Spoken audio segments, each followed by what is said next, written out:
Após acusações contra a Rússia, surge a hipótese de que os mísseis que vitimaram 2 pessoas na Polônia sejam da própria Ucrânia. Donald Trump anuncia a pré-candidatura à presidência dos Estados Unidos de forma oficial. Aumento da tensão no Irã com a possibilidade de execuções para manifestantes presos, que já chegam no número de 15 mil pessoas. Matue anuncia que está trabalhando em um novo álbum. E o vídeo que viralizou de um guarda em um sanatório conversando sozinho, segundo ele, atendendo uma idosa que acabava de falecer.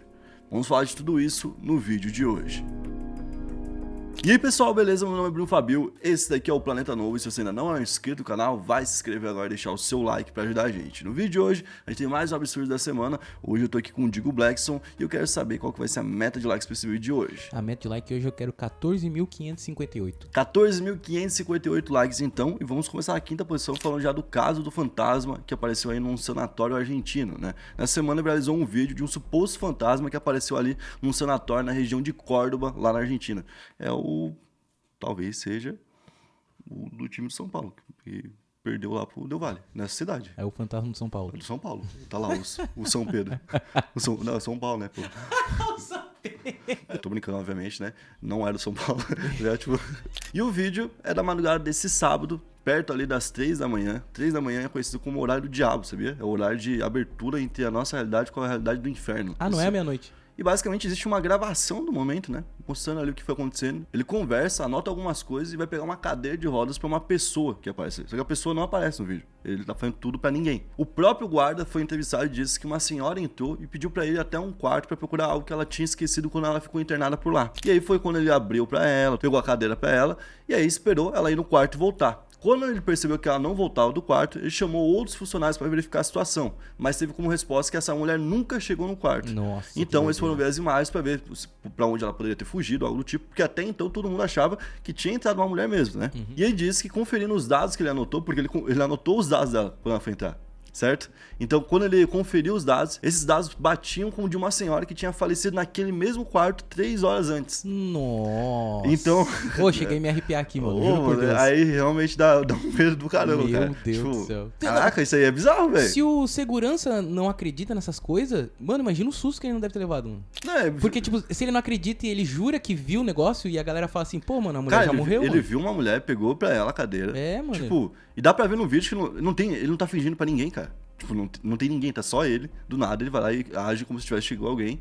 Igualzinho como se tivesse chegado alguém. Nossa. E aí depois de um tempo ele fala, pô, a pessoa não tá voltando, vou ligar aqui pro pessoal pra ver. O pessoal fala, não, ela não chegou aqui, vamos ver onde é que ela tá. Foram ver, não tem ninguém, tá ligado? Aí, não, mas só anotou os dados dela, né? Anotei, de quem que é? Putz, é de uma senhora que morreu nesse quarto que tu falou que ela tava indo aí há 3 horas atrás. Nossa. Aí, tipo, tá pô, maluco. se o cara não se arrepiar inteiro...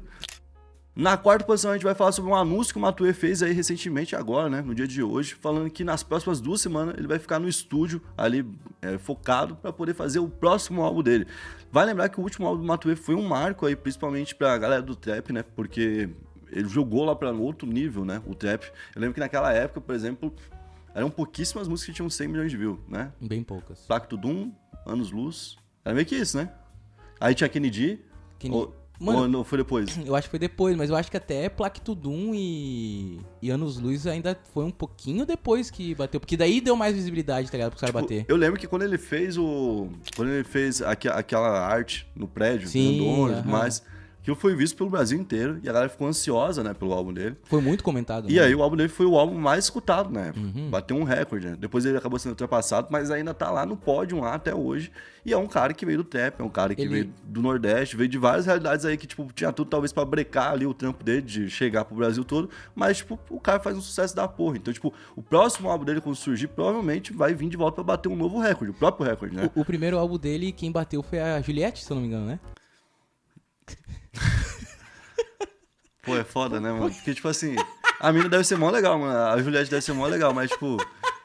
Mas se a galera curte, né? Não, se a música é boa, fazer o quê, né? Então, eu acho que ela canta bem. Ela cantava bem. Ela cantava e tinha aquela Fly. Também teve num BBB. Ah, sim. A Fly também cantava bem pra caramba. E tem uma outra, aquela Gabi não sei o quê, que até a mina do Máscara foi ver, lembra? Também é do sim. BBB. Também é do BBB. Então não é só ela. Não é só ela, é verdade. É verdade. Na terceira posição a gente vai falar sobre o Trump aí confirmado como pré-candidato a presidente dos Estados Unidos em 2024. Ele fez um discurso direto da própria casa na Flórida, acompanhado dos apoiadores principais, os aliados dele, né? E nesse discurso ele voltou a usar o mesmo slogan de antes, que é fazer a América grande de novo, né? Make America Great Again, que tem até uns bonezinhos zoando isso que eu acho muito bom. Sim. E ele também atacou ali diretamente o presidente atual, que é o Biden, falou sobre a alta inflação que o país está passando, sobre o crescimento no preço dos combustíveis que também está tendo realmente por lá. E os documentos ali para formalizar a campanha eleitoral já foram enviados para a Comissão Eleitoral Federal dos Estados Unidos. E agora ele terá que passar por uma disputa interna no Partido Republicano para então a sua candidatura ser confirmada. Isso é uma espécie de, como é que eu posso dizer, de controlador do candidato, para que o candidato não fique extremo nas próprias ideias até lá, porque senão ele pode ser substituído por alguém, entendeu? Mais moderado. Então digamos que o cara começa a defender muito o que ele pensa e não o que o partido em si pensa, entende? O partido pode ir lá e colocar outra pessoa daqui para lá ainda. Inclusive tem um outro candidato dentro do próprio partido, aliado dele no caso, né? Que é o governador da Flórida, Ron DeSantis, que inclusive foi citado aí pelo Utah, onde 86 membros do Partido Republicano enviaram um comunicado à imprensa pedindo que o DeSantis concorra no lugar do Trump. Então já tem uma onda ali contra o Trump dentro da própria galera dele, mas ele ainda continua sendo o mais forte para concorrer, provavelmente deve ser o escolhido. E assim, cara, entre ele e o Biden, eu acho que ele ganha. Pô, mas é doideira, né, mano? Por causa que, tipo assim, ele já vai participar de uma disputa dentro do partido e ainda vai ser uma disputa maior ainda, que é a presidência dos Estados Unidos. Tipo, o Biden eu acho que não vai concorrer contra ele, né, mano? Tu acha que não? Não, o Biden vai. Porque será? O Biden, ele é o único presidente na história que não ganhou reeleição lá também, foi o Trump.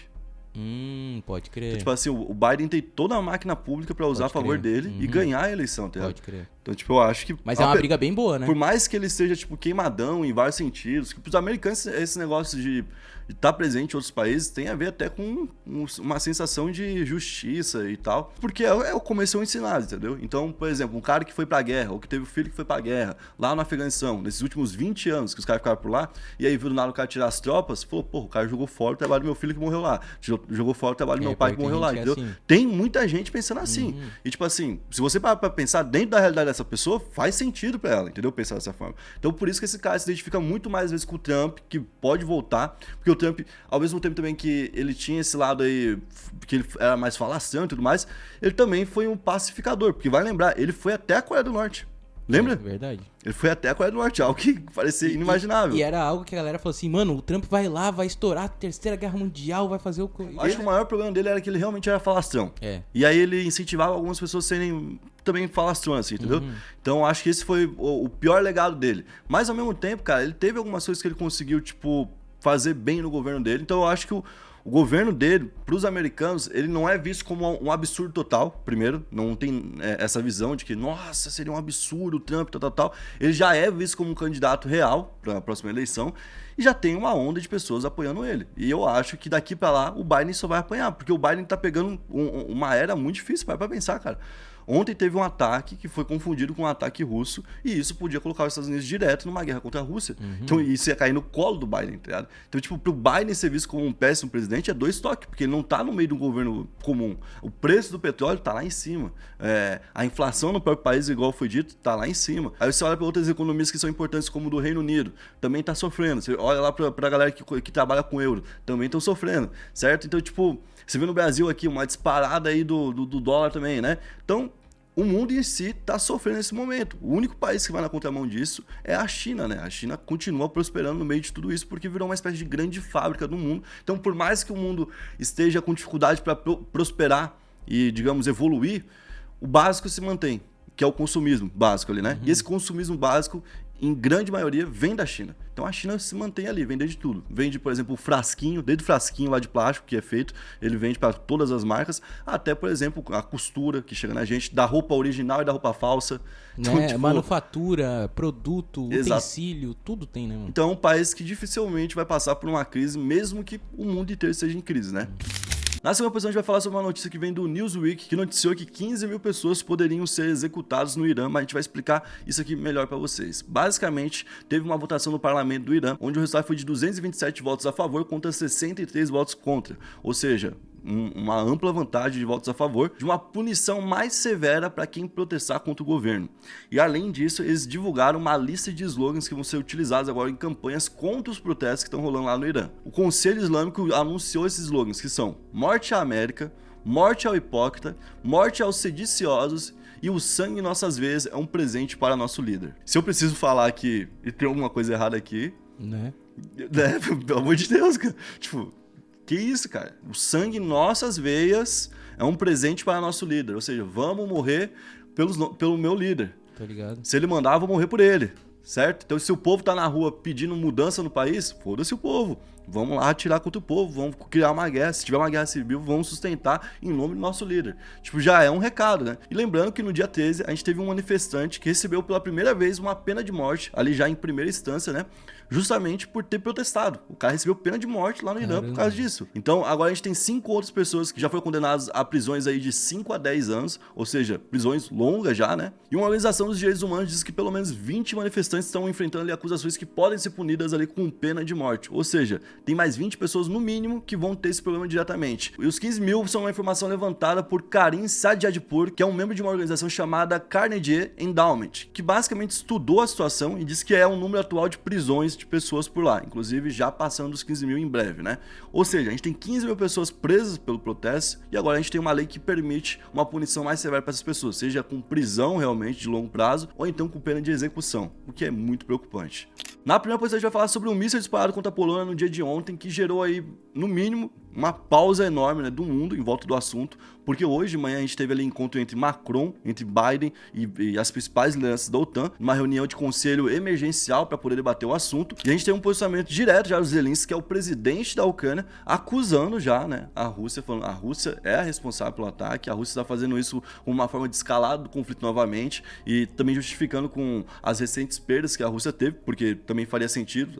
A gente falou sobre isso no vídeo ontem, como numa guerra você tem que ficar de olho nos dois lados sempre, porque os dois lados podem manipular uma situação a seu favor para poder vender, nem que for por um dia, uma imagem ruim de um lado, entendeu? Para justificar talvez uma atitude logo em seguida, porque o problema é que quando você divulga uma informação, você pode até depois corrigir ela, mas talvez você não atinja todas as pessoas que foram atingidas pela primeira informação. É então talvez muita gente continue acreditando que a Rússia atacou a OTAN, e daqui a pouco, se a Rússia for atacada, essa pessoa se sinta ali confortável, fala, não, mas teve aquele ataque contra a OTAN, entendeu? Então, talvez para isso que sirva um primeiro ali, um primeiro posicionamento de várias lideranças. A gente falou aqui da liderança da Letônia, que apareceu também, a gente falou do antigo presidente da OTAN, que apareceu falando sobre, e a gente falou de um membro dos Estados Unidos que também apareceu falando sobre. Ou seja, muita gente falou que realmente o míssil era russo. Só que agora estão questionando se ele não pode ser ucraniano, que seria uma tentativa aí de defender Kiev dos ataques russos. Então, por conta disso, o míssil teria perdido ali o controle e ido até Polônia, onde atingiu o local que tirou a vida de 2 pessoas. Segundo a mesma Associated Press aí, que fez o primeiro anúncio sobre o ataque que rolou na Polônia, que poderia ser russo, 3 oficiais americanos já fizeram avaliações preliminares e sugerem que os mísseis realmente são ucranianos. O próprio presidente polonês disse que provavelmente foi da Ucrânia mesmo e que não há prova de que tenha sido intencional, ou seja, que foi um acidente, que não é algo que vai desencadear num conflito com a Ucrânia, por exemplo, né? E o próprio Biden aí falou que não acredita que o míssil seja russo. E a gente acabou de falar que o Biden é visto como uma espécie de bundão lá nos Estados Unidos. Então, tipo, imagina que no momento desse ele tinha tudo na mão pra falar assim, realmente, os russos atacaram a Polônia, agora a gente vai entrar na guerra e vai acabar com tudo isso. E ganhar a simpatia desse pessoal que vê ele como um cara muito pacífico, tá ligado? Então, ele tinha isso pra fazer. E aí ele veio se posicionou e falou, realmente eu acho que o míssil não é russo.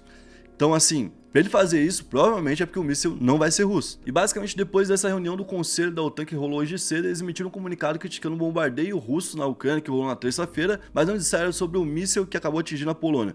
Vai lembrar que esse ataque russo que aconteceu na Ucrânia ontem ainda é um pouco responsável pela situação que rolou na Polônia, porque foi por conta desse bombardeio que a Ucrânia foi se defender e acabou tendo um míssil desviado para a Polônia. Continua tendo a Rússia envolvida, só que nesse caso não foi um míssil russo que atingiu o local. Esse foi o vídeo de hoje, eu espero que vocês tenham gostado. E se você gostou, deixe seu like, se inscreve no canal, ativa a notificação e comenta aqui pra gente um próximo tema pro Planeta Novo, beleza? Tamo junto, até a próxima, valeu, é nóis.